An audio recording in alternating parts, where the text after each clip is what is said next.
tous, dans cet épisode nous allons analyser la phase de prototypage et développement de la méthode Living Lab. Si vous n'avez pas encore écouté les épisodes précédents, je vous invite à les consulter avant d'écouter celui-ci.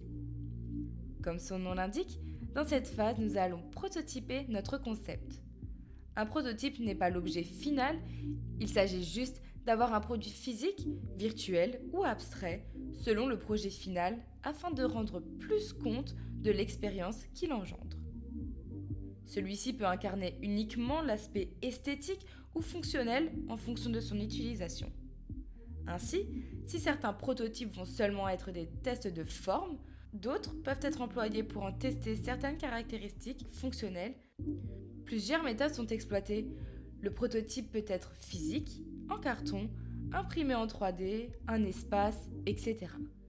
Mais il peut être aussi virtuel et prendre la forme d'une interface web ou encore d'un modèle 3D.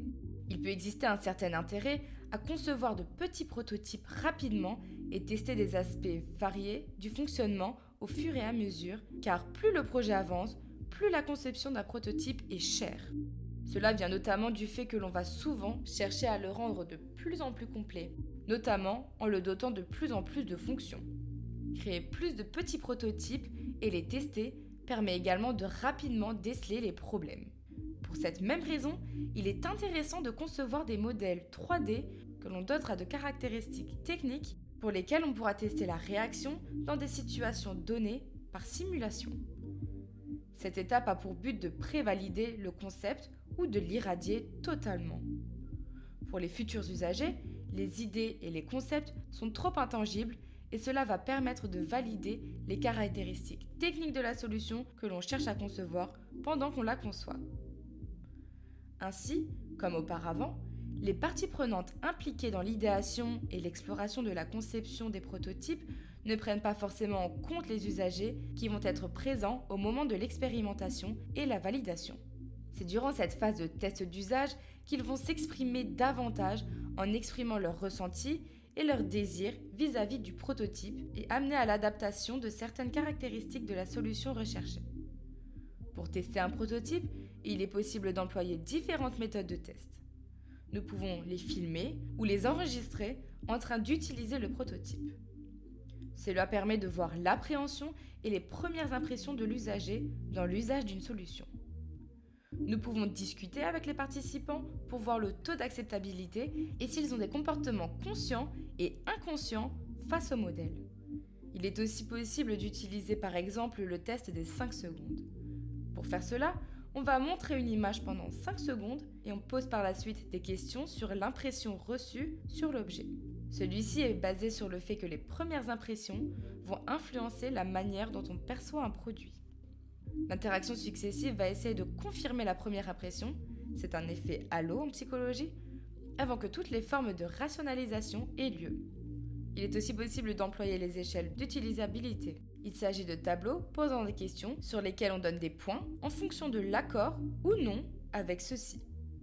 Les réponses données dans le tableau vont permettre de déterminer une note, un score, qui déterminera si l'ensemble testé est acceptable ou non en termes d'usabilité. De manière à avoir des données brutes, nous pouvons aussi être amenés à employer différents types de capteurs de mesures biométriques.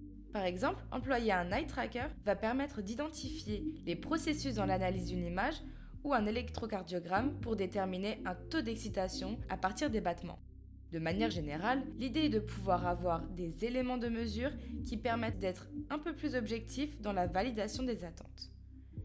Il est important de préciser qu'en termes d'éthique, il est nécessaire que le consentement de l'utilisateur soit éclairé et à tout moment lui faire savoir qu'il est en droit de retrait au cas où celui-ci ne voudrait plus participer. La validation du prototype se fait seulement une fois que l'on a une corrélation entre les fonctionnalités d'un prototype fonctionnel et l'idée proposée. Que ce prototype ait été testé et validé dans des situations et moments d'usage par des communautés d'usagers et qu'il est prêt à satisfaire une demande de marché. Après ça, nous revenons en arrière pour modifier certaines choses ou bien nous passons au développement. Ce moment est la concrétisation du concept.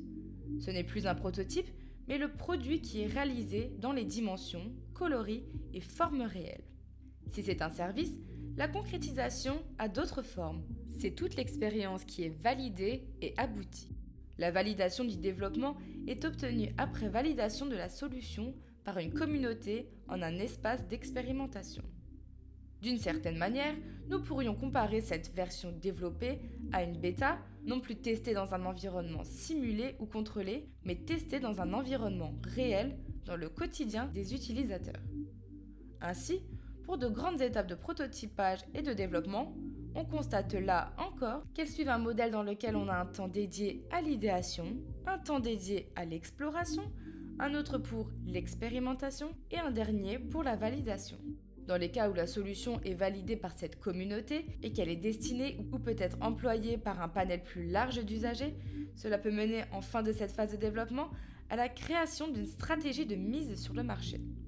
Cela peut aussi mener à la conception de supports de communication autour de l'objet produit afin de le faire connaître et possiblement à commencer à capitaliser la connaissance. Nous arrivons à la fin de ce podcast. Si cet épisode vous a plu, je vous invite à écouter le prochain où nous aborderons la dernière phase qui est le déploiement. Et n'oubliez pas, une solution étonnante implique une méthode équivalente. Au revoir.